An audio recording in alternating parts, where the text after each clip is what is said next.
kind of starting to change, but so far this month we've averaged the low 80s, and it's still technically summer.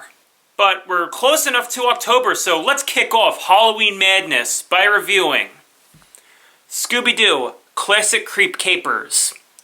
Most reviews you'll see on YouTube are the N64 version, which has gotten some criticism, mainly for its controls, but the one I'm going to play today is the Game Boy Color version. We've just celebrated the 50th anniversary of one of the most cherished Hanna-Barbera franchises of all time, and coincidentally, I recorded the game footage for this review just a few days earlier. As you'd expect, the title screen has an 8-bit rendition of the Scooby-Doo theme song, and it's done really well.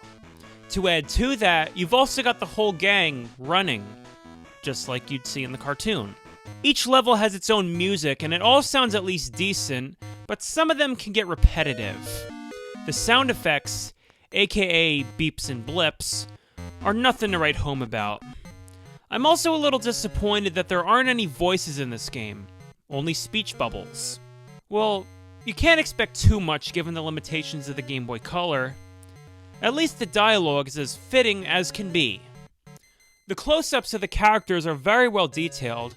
The graphics overall are colorful and very faithful to the source material. This version of Classic Creep Capers is loosely based on the episode Nowhere to Hide, in which the Mystery Machine breaks down in front of a mansion and the gang is chasing a ghost thief. By the way, I'm not going to review you-know-what. It's up to you to find clues to this mystery by decoding symbols around the mansion, interacting with people, collecting items, and discovering neat ways to use them.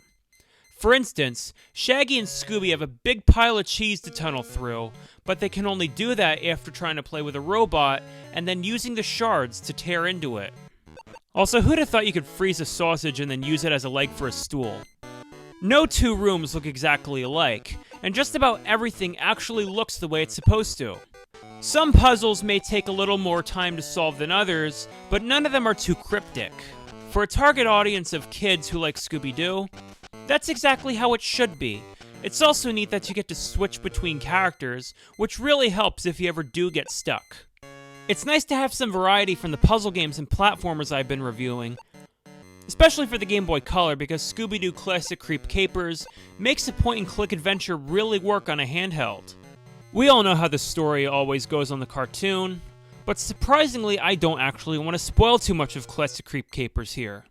It's a solid but short game that, despite a password system, I finished in about an hour and a half for this review.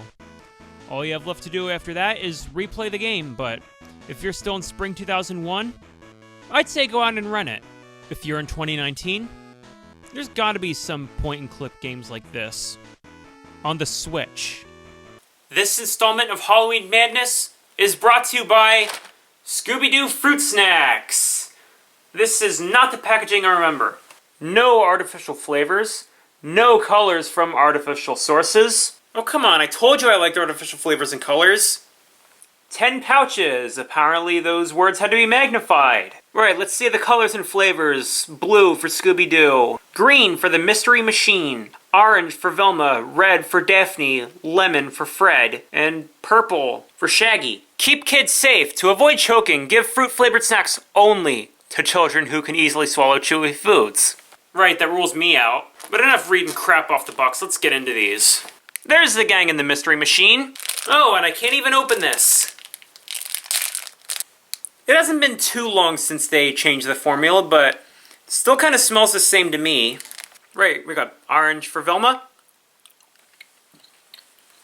So far so good. Tastes the same, sticks to my teeth. Green for the Mystery Machine. Curiously, I do not remember there being a lemon one. But lemon, Fred. Okay, maybe I kind of remember it a little bit. This one looks a little deformed. I can't remember which one it's supposed to be. It was either red for Daphne or purple for Shaggy. Still confused. We all know the blue one is Scooby-Doo, but it doesn't look the same as it used to. I don't see what people are complaining about, because these are still quite good. And with that out of the way, that wraps it up for this installment. I'll see you in the next one.